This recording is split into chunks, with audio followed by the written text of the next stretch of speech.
Hello and welcome to yet another MapTool Corner with me, Fellonius the Wizard, the amateur of MapTool gaming.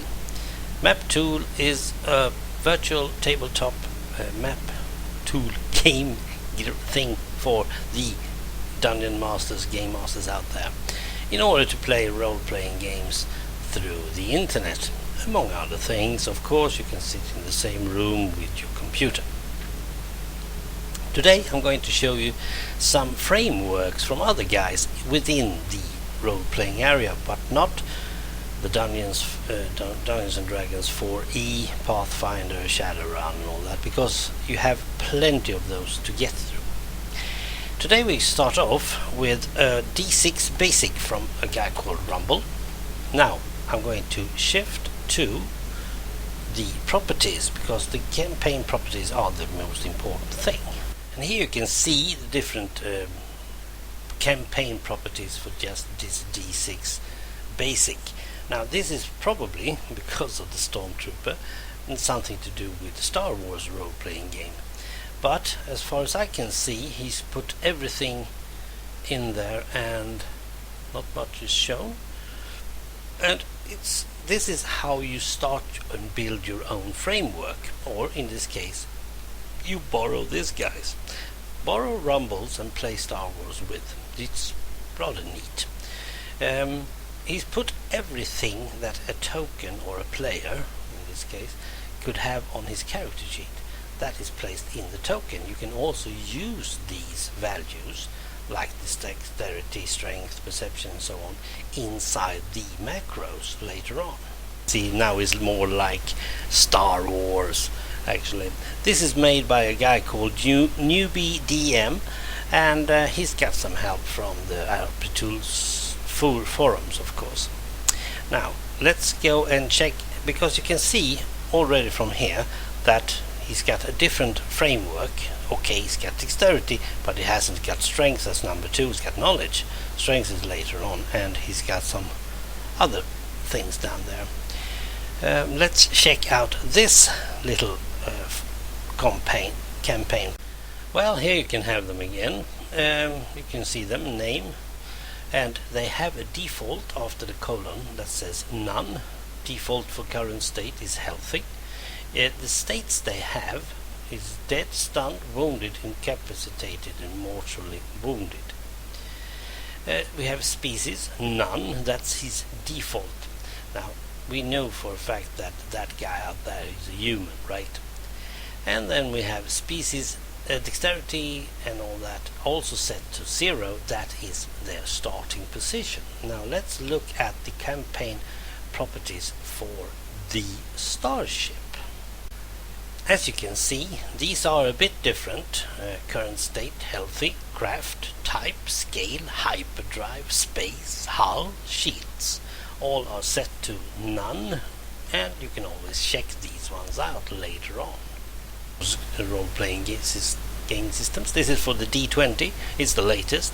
There are several things you can see inside these ones, but as you can always see, Leon Murphy here, he's got vitality, wounds, and there's some, well, most of these you need to know the rules.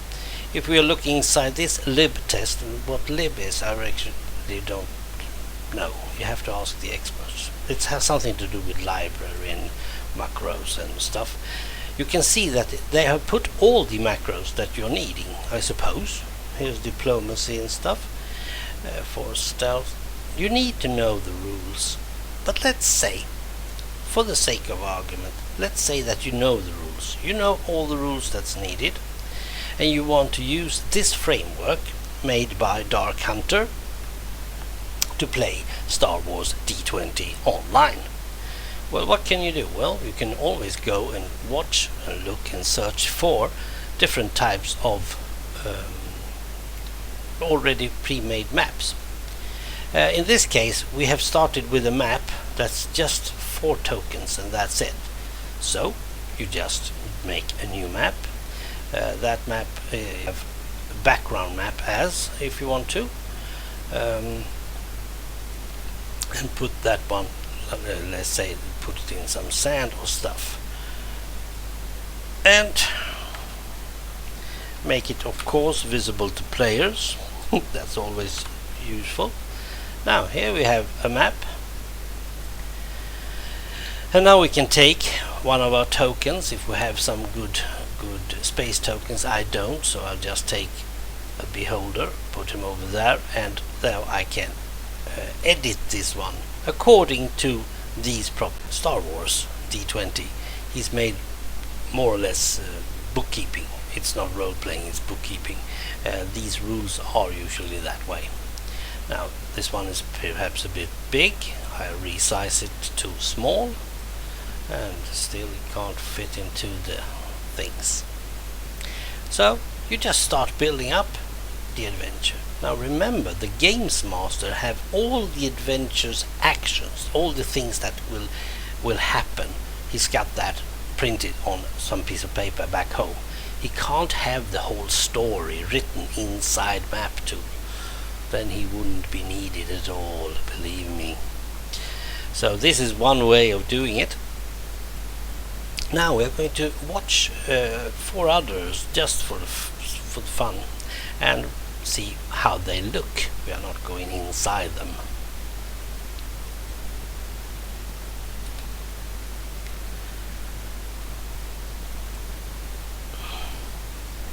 We'd start with something called Bash. That's Basic Action Superheroes. I have no idea what this is, and there are some windows open, so we stop them. But here we have the Thing, we have Dr. Octopus. Where's Spidey?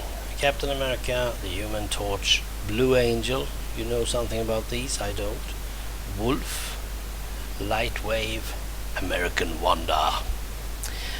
And here's some dice, and it's called Live Play. This is all there is to it. This is just the libraries. These are even got a library inside this one. See? Okay.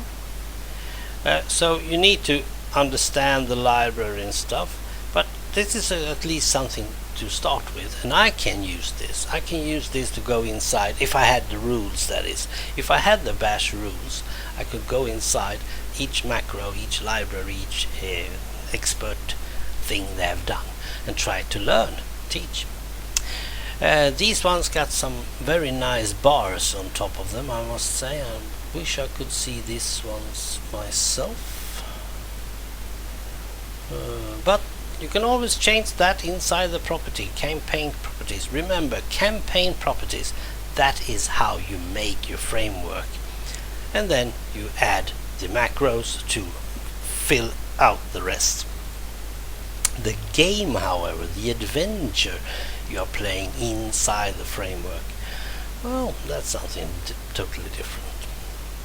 Goodbye, Dr. Octopus. Let's go over to the next one.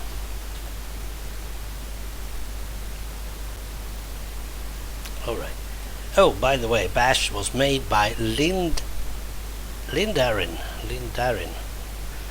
Alright, we have some stuff this time. It is called, just try her up, it's called Marvel Heroic Role-Playing, and this one is made by Dalton, the Dalton version. This is Crescenta. She will kick you really hard in the face. Well, better there than anywhere else. Here we got Human Torch again. Data file edit, that's all he's got. Okay, Mob, Stepford Amanda, data file, I have no idea. Okay, opens a completely new window, at least. Alright. Now, if you know anything about Marvel Heroics role-playing game, here you have the basic framework for it, I suppose. We are not going inside and watch the campaign file. There's some sort of... Oh, that's a hidden one. Yep. And suddenly you got all the characters, how to create, how to... Oh, yeah. So, just watch up. Check. Right, now you've seen that. Marvel Heroics. Next one. Outbreak Undead framework. Now here's not even any tokens or anything. But as you can see down there, character setup, check rollers, injuries, weapon setup. There is no more maps, no. So we might be, let's take our beholder again. I'll go in silent check.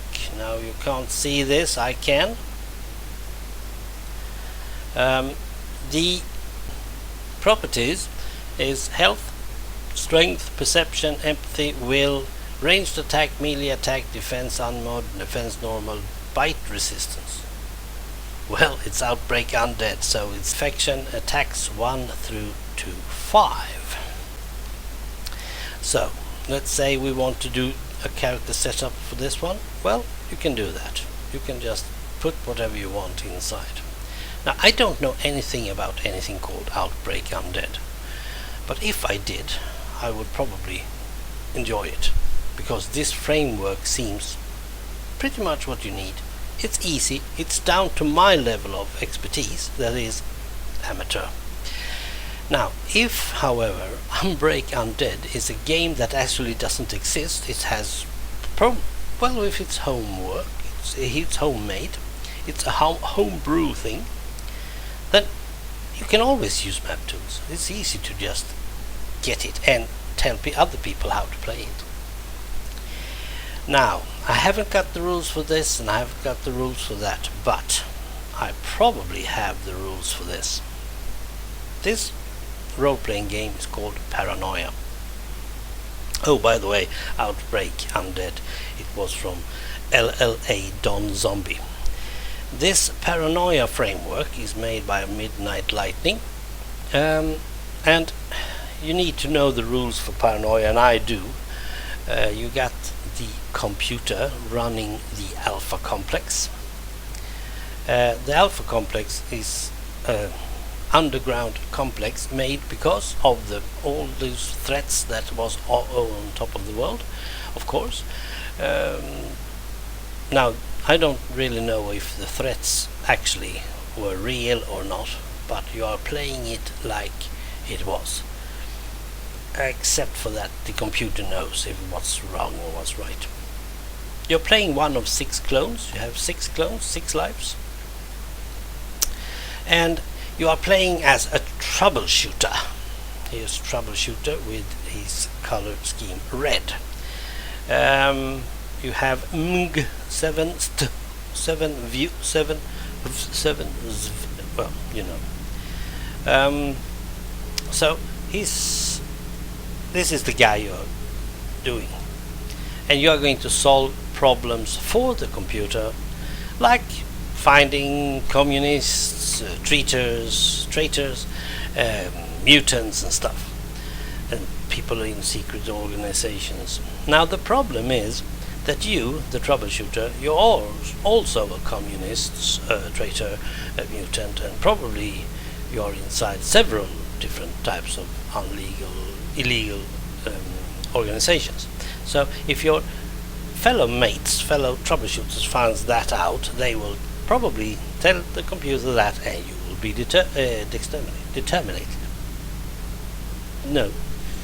exterminated. Now, you rise as clone number 2, and he's clean slate, so he hasn't been doing anything, and they have to prove it again. Now, if you're doing this right, you don't have to worry. As I said, this is the framework for this, and actually I'm not totally sure that playing other than face-to-face, when it comes to Paranoia, I don't really know. But you have it all here, so it's just for you to start. That's the role-playing stuff. Next time I will show you something that's not role-playing, and was actually the second thing I made after the D&D 2nd edition framework. A framework that's a bit different. So thanks for watching, and bye.